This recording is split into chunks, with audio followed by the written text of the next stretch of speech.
The collection will try to cut off the head and leave the tail. If you enjoy watching, please support by liking, sharing and commenting. This is a horror movie that even ghosts fear. A horror film that terrifies everyone. Based on the shocking capsizing incident of the Jilian River that stunned Asia, it has been adapted into this film. A total of 17 students drowned to death. After that, they turned into vengeful ghosts, haunting every night. Friendly reminder. High energy ahead. Hurry and watch it with your friends who share your grievances. Rumors circulate among the people. There is a type of rice specifically meant for the dead. Chopsticks are placed upright in the rice bowl.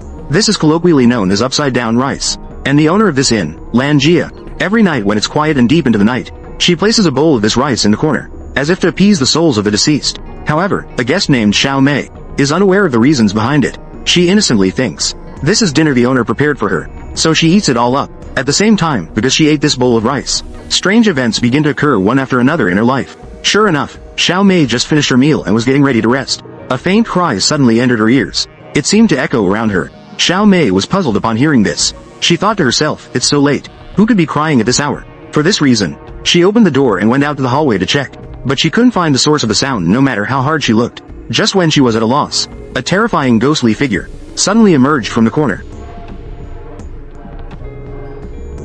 It was at that moment that Langia also walked out of her room. Seeing Xiao Mei wandering in the hallway so late at night, just aimlessly wandering around, she kindly advised her, it's the dead of night. You really shouldn't be wandering around. Hearing Langia say this, Xiao Mei was just taken aback for a moment, before turning around and heading back to her room. But she did not know that while she slept soundly at night, another ghostly figure appeared beneath her bed. The next day, Xiao Mei planned to go out and look for a job. However, she overheard others mentioning casually, recently, it seems the village is holding a Taoist ritual, and they've often seen unclean things. When she stepped out of the inn, she saw villagers nearby, setting up some paper effigies for worship. This scene made Xiao Mei feel extremely anxious. She wanted to leave this place as soon as possible, but she inadvertently saw a villager with a shoulder pole, speaking to the air, seemingly saying something. I told you to go away. I'm here to do business. I'm going over there to play.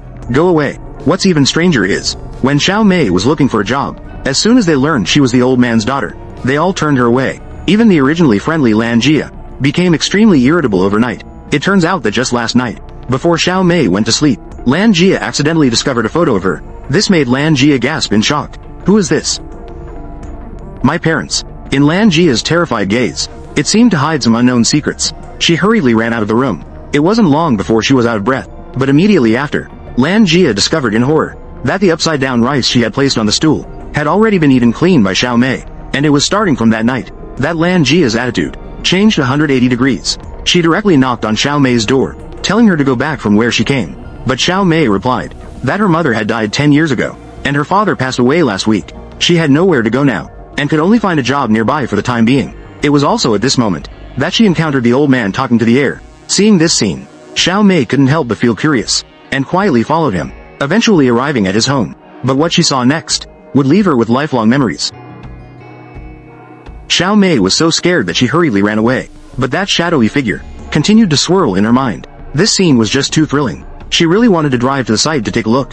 Speaking of cars, I recently bought a 2021 BYD Tang on Guazi used car. I got a 2021 model BYD Tang. I didn't expect to get it for just over 110,000. That's over 90,000 cheaper than a new one. But it drives just like new. It's really a great deal. Guazi is a major platform for used cars in the country. Every electric vehicle undergoes a 3 electrical system inspection. It still has the original factory warranty. You can also test drive it for 3 days and buy it if you're satisfied. Let me tell you, if you're buying a used electric vehicle, Guazi used car is the way to go. She ran all the way back like this, until she finally returned to the inn. She finally let out a sigh of relief. But just as she lay down on the bed, a figure appeared behind her again.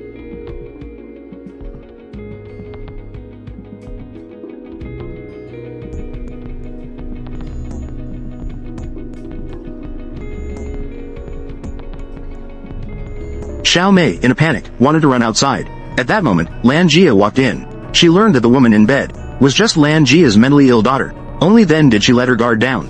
Immediately after, Xiao Mei knocked on Langia's door. She talked about what she had seen on the street. Upon hearing this, Langia did not reveal the truth of the matter. She merely urged Xiao Mei to leave quickly, otherwise her life would be in danger. But the more Xiao Mei thought about it, the stranger it seemed. Because just a while ago, Xiao Mei had just returned after more than 10 years away from home. She was not familiar with everything in her hometown. She was not familiar with it at all. Only her family's old home had long fallen into disrepair. Left with no choice, she had to stay at Langia's inn. But clearly, she had nothing to do with this matter. So why was her life in danger? To investigate the truth behind it, Xiao Mei began to inquire everywhere. Finally, she learned from an aunt about a matter that terrified her, an old story from the past. It turns out that many years ago, a shocking tragedy occurred at Jilian River, a horrifying incident. In that major accident, a total of 27 people were drowned alive. Among them were 17 students and a bus driver. So during these days that Xiao Mei has returned home, she has been constantly seeing unclean things. The aunt noticed that Xiao Mei looked somewhat unfamiliar and began to inquire about her residence. But when Xiao Mei told her the address, the aunt suddenly mentioned, "Isn't that a Han's place?" "A Han is my dad. Do you know him?" Upon hearing that a Han is Xiao Mei's father, the aunt immediately became very sad. Xiao Mei was somewhat confused by this, but the crowd nearby, seeing this scene, began to loudly condemn Xiao Mei. "Back in those years, your father had an incident, and just ran away like that, resulting in the deaths of more than 10 children. In the end, the villagers even demanded that Xiao Mei leave the village immediately, never come back again." As the villagers became more and more agitated, Xiao Mei was so frightened that she didn't dare to breathe.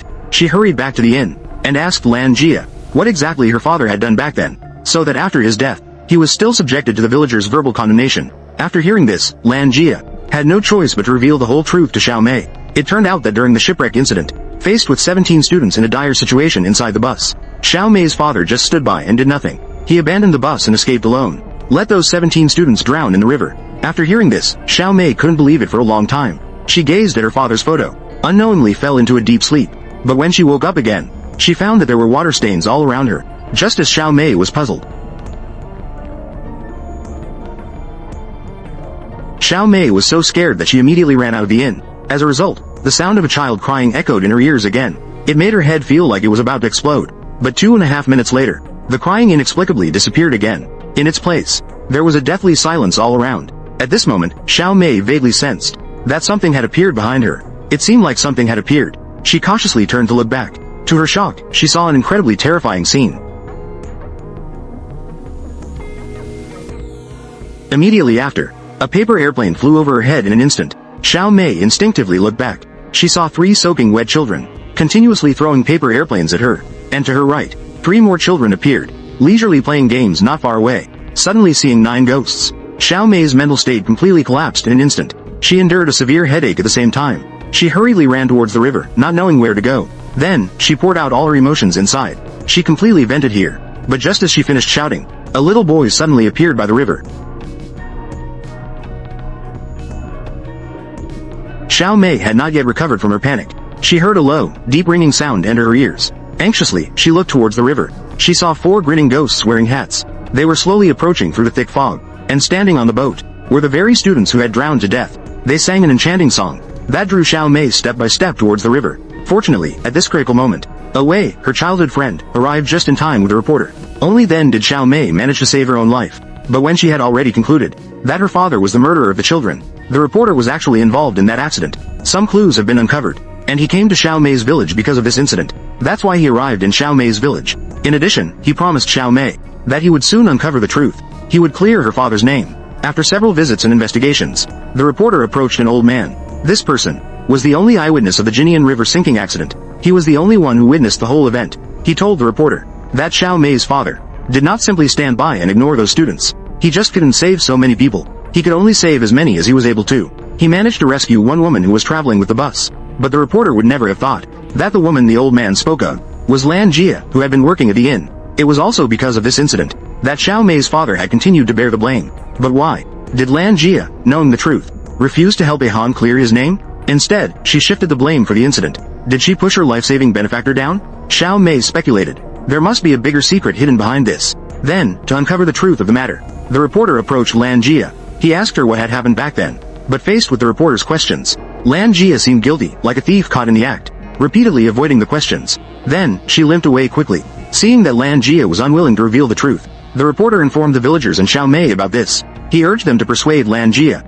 But just as Xiao Mei was about to leave, suddenly, a vase fell from the rooftop, nearly hitting her on the head. Xiao Mei was startled and bewildered by this sudden scene. However, Lan Jia upstairs gritted her teeth in anger. It was evident from her resentful gaze that all of this must be related to her. But Lan Jia saw that she couldn't drive Xiao Mei away. She actually called a sorceress to perform a ritual for her. Sure enough, that very night, Xiao Mei was writing her elementary school homework. Suddenly, a few drops of liquid fell from the ceiling. She looked up in confusion, but she found nothing there. Xiao Mei didn't think much of it. She continued writing her homework. But the next second, behind her, an ugly long-tongued monster appeared. It stretched out its 2.5-meter long tongue, swaying back and forth behind Xiao Mei.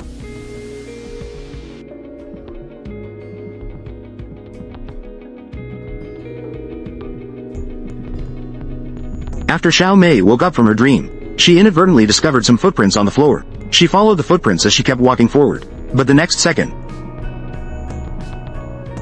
just as Xiao Mei was still in shock, Lan Jia hurried over, so she quickly told Lan Jia everything she had just seen. She told Lan Jia everything in detail, but Lan Jia replied, "I can't see anything. Only those who have done something wrong will see ghosts. Be careful.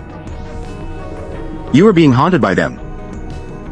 Hurry and leave." Then, Wei suddenly found the reporter. He said just a few days ago, he had witnessed Lan Jia seeking out a sorceress. This matter is definitely not as simple as it seems. Upon hearing Wei say this, the reporter immediately took Xiao Mei to Lan Jia's inn to ask her directly for clarification. But no matter how hard he knocked on the door, there was no response from Lan Jia. Only her deranged daughter was frantically running around in the hallway. After she circled around upstairs a few times, she pointed downwards with her finger. Xiao Mei turned back in fear, but in the next second, Xiao Mei, frightened, hurried upstairs. But the reporter saw nothing.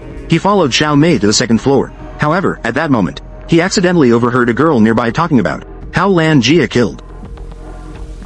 "Go away.